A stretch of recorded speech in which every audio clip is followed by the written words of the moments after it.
authentic citizens of Venice, they don't live in Venice anymore.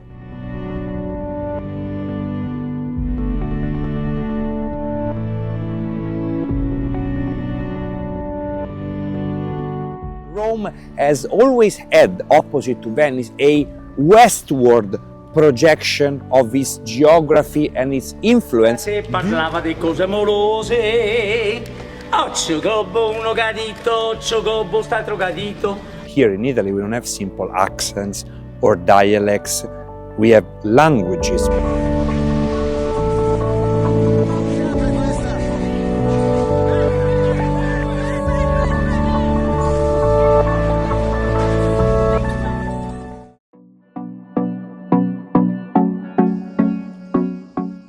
Buongiorno a tutti ragazzi, Luca here. Rome and Venice, the two tourist capitals of Italy, by far the two most visited cities of the Italian peninsula, two places that if you come here to my country you cannot miss, but also two radically different cities, so much that sometimes we struggle realizing that they're part of the same nation.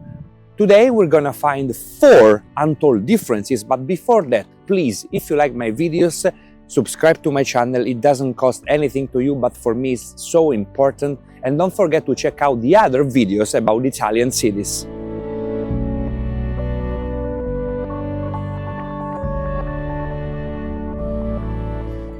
Those who have followed the channel since the beginning know that I always start with geography because it's so important to understand any kind of cultural and social phenomena. And Rome and Venice are geographically completely different. They occupy very distant areas of the Italian peninsula, so let's find the most important differences. Venice is located in a famous, iconic lagoon in the northeastern part of the Italian peninsula, squeezed between the Po Valley, the northernmost part of the Adriatic Sea, and a strip of land that leads to the Balkan region and Central Eastern Europe. There are very few other cities in the world with such a strategic position, and in the part regarding history we'll see how the Venetians were able to exploit this strategic position and transform Venice in a dominant power in the world. On the other hand, the natural geography of Venice combined with the architectural work of man during the centuries created climatic conditions that are everything but favorable. Winters, due to the super cold wind coming from Eastern Europe, plus the freezing humidity rising up from the canals, winters are so cold. And again, this cold humidity from the canals never leaves you. I remember when I was in Venice, even when you get inside a building, it takes hours for your body to accustom to this climate. You always feel like you're shivering because of the cold humidity in your bones. On the other side, summers, while not being as astronomically hot as in other Italian cities, are still not pleasant, again because of the humidity, in this case hot humidity rising up from the same canals. So climate in Venice is not good.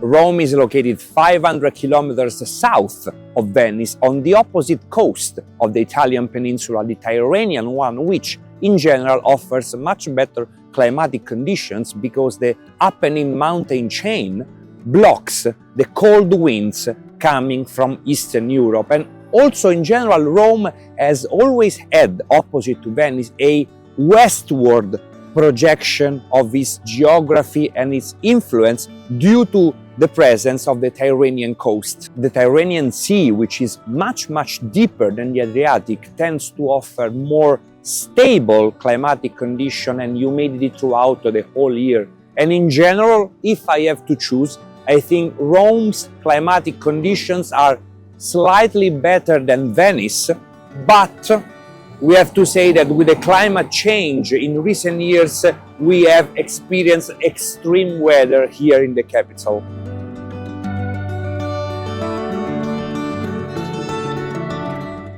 As the guy who built the amazing fountain behind me Gian Lorenzo Bernini knew very, very well, Rome and Venice both dominated Italian and international history for a long time.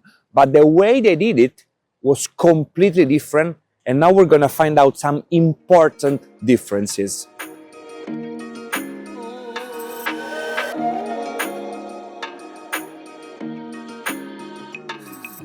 And as in the case of Milan and Naples, and I recommend you watch the related videos in the description down below, also Venice, before the Italian unification, was the capital of one of the most important, if not the most important, Italian regional state, the Republic of Venice. And we're talking about a commercial colossus whose influence extended from the Italian peninsula to the Balkan, to the Middle East, and in many cases to the Far East of the world, one of the most important commercial empires in human history. And I've noticed that many people, foreigners but also lots of Italians, when visiting Venice, they make the mistake of thinking that the city just ends there between Piazza San Marco and the Grand Canal. But that's not the case. Few people know that Venice was not only, as mentioned, a commercial empire, but also a territorial empire which occupied and colonized territories. At its peak, at the beginning of the 16th century, the territories of the Serenissima Repubblica di Venezia extended from some areas of Turkey to the Greek islands, to the Balkans, up to Bergamo, an important Italian city that is few kilometers from Milan, on the opposite side of the Po Valley compared to Venice.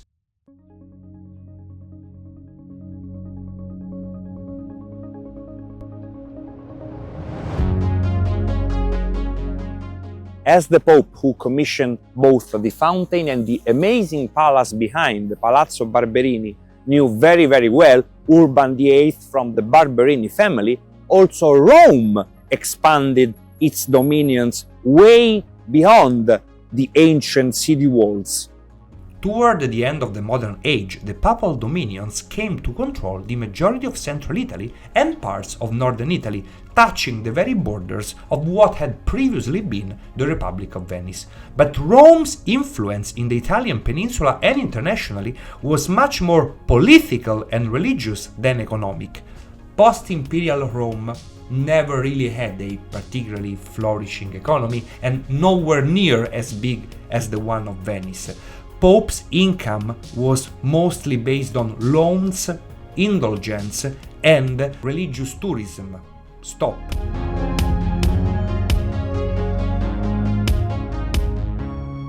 Speaking about religious economy and pilgrims visiting the country, both Rome and Venice are colossus of tourism, contributing in a decisive way to the growth of the national GDP, but also in this field the differences are remarkable.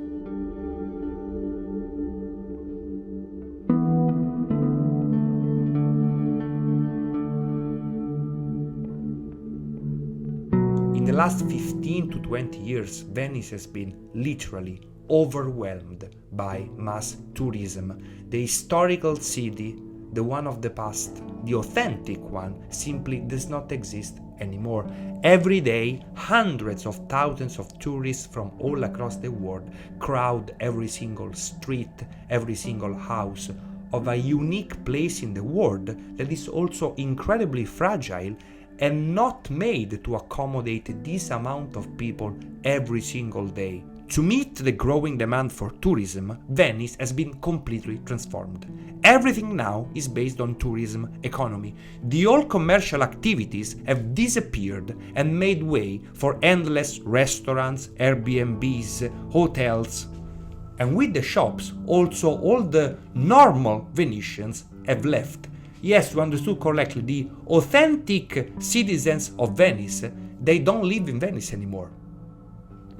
Given the impossibility of living a normal life, they have all moved to the mainland, to the city of Mestre, which is still part of the municipality of Venice, but it is located far from the historic center in the middle of the lagoon.